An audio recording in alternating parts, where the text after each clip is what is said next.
huruf yang menyebabkan huruf sebelumnya dibaca sama. Huruf yang menyebabkan huruf sebelumnya dibaca sama. Jadi huruf ikhfanya ini, mukhfa indah tuh ya. Penjelasan, nun sakinah atau tanwin sebagai mukhfa bertemu salah satu 15 huruf yang tidak termasuk sebagai huruf setelah nun sakinah atau tanwin pada 3 hukum sebelumnya. Kaidah 15 huruf. Huruf fa dengan seluruh huruf lisan selain ya, lam, nun, ro. Maksudnya huruf di lidah totalnya ada 18. Lantas dihapus 4 ditambah 1 huruf yaitu fa sehingga total menjadi 15. Berikut ini total 18 huruf lidah sesuai dengan urutan makhrajnya. Ini ada ya, bisa dilihat qaf, kaf, jim, shin, ya, dhad, lam, nun, ra, ta, dal, ta, shad, zain, sin, dha, zal, dan sa. Dan nah, cara baca ada cara baca ifa adalah ada 2 cara yang perlu ditunaikan dalam membunyikan mukhfa. Ya, mukhfa. Mukhfa itu apa? Tadi mukhfa itu apa? Mukhfa huruf yang disamarkan. Yang disamarkan. Ya, huruf yang disamarkan. Mukhfa indah, huruf yang menyebabkan huruf sebelumnya dibaca samar. Ya, gitu. Mukhfa, huruf yang disamarkan. Huruf yang disamarkan itu seperti si nunnya. Huruf pertama, huruf kedua, mukhfa indah. Nah, ada 2 cara yang perlu ditunaikan dalam membunyikan mukhfa. Mukhfa itu huruf isi nunnya. Pertama, mukhfa mesti mengikuti tebal atau tipis tarkiknya sifat mukhfa indah, ya. Jadi si nun sukun ngikutin tebal tipis kepada mukhfa indah, kepada hurufnya. Di kaidah ini hanya ada 5 huruf tebal yaitu shad, dhad, qa, wa, qaf. Atau bisa disebut seluruh huruf itbaq ya, tambah qaf. Sebentar nih mau mati nih laptop saya.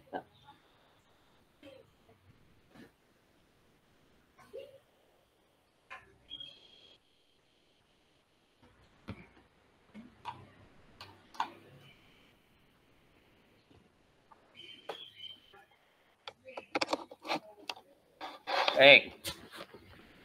Nah, kita lanjut. Selebihnya berupa huruf tipis. Nah, pembahasan ini sesuai dengan substansi bait nomor 34 yang akan datang insya Allah. Kemudian yang kedua, tahiyah. Jadi cara mengucapkan ikhfa itu ada 2 ya. Yang pertama, mukhfa mesti mengikuti tebal tipisnya mukhfa indah. Ya, yang kedua, tahiyah. Tahiyah itu persiapan.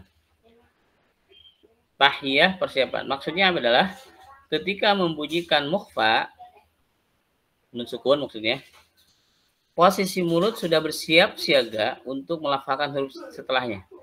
In kuntum ya. In kuntum. Ya kan? Ketika membunyikan mukhfa, posisi mulut sudah bersiap siaga untuk melafalkan huruf sebelumnya. Huruf setelahnya. Alasannya apa? Karena dalam pelafalan ikhfa hakiki yang berfungsi pada mukhfa hanyalah khaisum saja. Tanpa ada kontribusi lidah, tidak ada kontribusi lidah. Jadi kontribusinya hanya khaisum, tidak ada kontribusi lidah. Tidak ada urusannya dengan lidah sebenarnya ya. Baik. Nah, sekarang kita lihat footnote 97 ada 97 itu dari Muhammad Ibnu Jazari ya, An-Nasya fi Qiraat al-Ashr. Baik ya. Jadi sekali lagi yang pertama kan tadi mukhfa mesti mengikuti tebal atau tafkhim atau tipis tarkiknya sifat mukhfa indah ya. Yang kedua tahiyah persiapan. Ya kan? Maksudnya ketika membunyikan mukhfa, posisi mulut sudah bersiap siaga untuk melafalkan huruf setelahnya.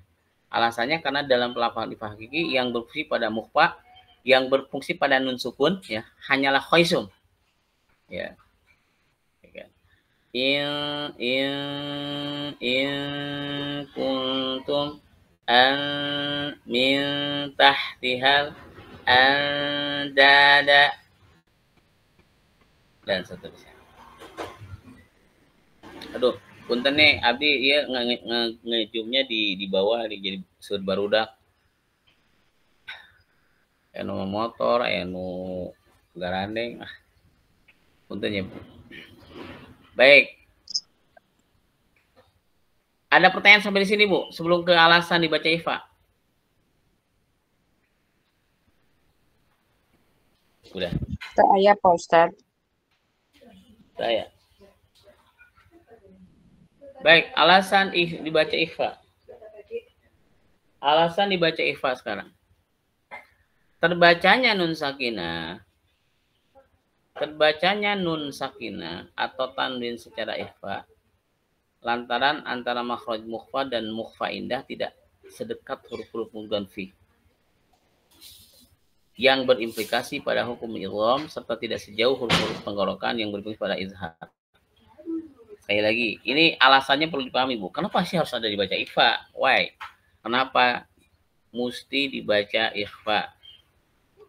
Ini alasannya. Terbacanya nun sakinah, nun sukun atau tanwin secara ikhfa lantaran sebab karena antara makhraj mukhfa, antara makhraj nun sukun maksudnya dan mukhfa indah dengan huruf ikhfanya tidak sedekat huruf mudgham fi yang diidghamkan. Yang diidghamkan. Huruf kedua dan idgham ya. Yang berimplikasi pada hukum idgham. Tidak sedekat dan tidak sejauh huruf-huruf penggorokan yang berimplikasi pada hukum izhar. Kalau izhar itu kenapa terjadi izhar? Karena jauh huruf-huruf tenggorokan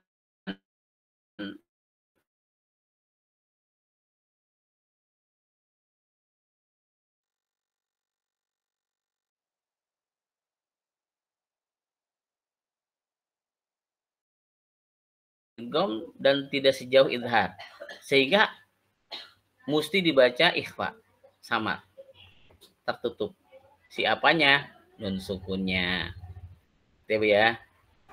Makanya dikatakan di sini bahwa ikhfa itu adalah an-nutqu min sifati bainal izhar wal idgham. Nah, why kenapa dinamakan ikhfa hakiki? Satu, tahqiq atau jelasnya suara samar yang dimiliki nun sakinah. Tahqiq atau jelasnya suara samar yang dimiliki nun sakinah atau tanwin tanpa perlu diganti huruf lain. Seperti iklab. Iklab kan diganti ya. Jelasnya suara samar. Jelasnya suara samar, Bu. Halo. Oh, jelasnya suara samar ya. Ini kalau bahasa jelasnya suara samar adalah berarti samar yang jelas, ya kan? Oh ya. Samar yang jelas. Samarnya jelas. Emang ada samar yang nggak jelas? Ada. Nih, tahqiq jelasnya atau jelasnya suara samar yang dimiliki nun sakinah atau tanwin tanpa perlu diganti huruf iklab. Jadi tahqiq ya, jelasnya suara samar. Makanya disebut hakiki. Kemudian kedua, bunyi samarnya lebih jelas dibandingkan ikhfa safawi. Makanya disebut hakiki. Kenapa disebut hakiki? Karena yang kedua bunyi samarnya lebih jelas dibandingkan ikhfa safawi.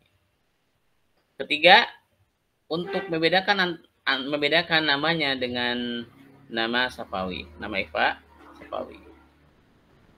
Oke. Di luar tiga pendapat di atas yang merupakan pendapat nukilan, pensyarah sendiri memiliki dua pandangan lain seputar alasan pencantuman kata hakiki. Ya, kenapa disebut hakiki ya? Jadi penulis bilang, satu, untuk menunjukkan bahwa ikhfa ini merupakan induk dari kedua ikhfa lainnya, yaitu ikhfa safawi dan iklab. Ikhfa ini induk dari ikhfa syafai dan iklab. Emang iklab ada ikhfa?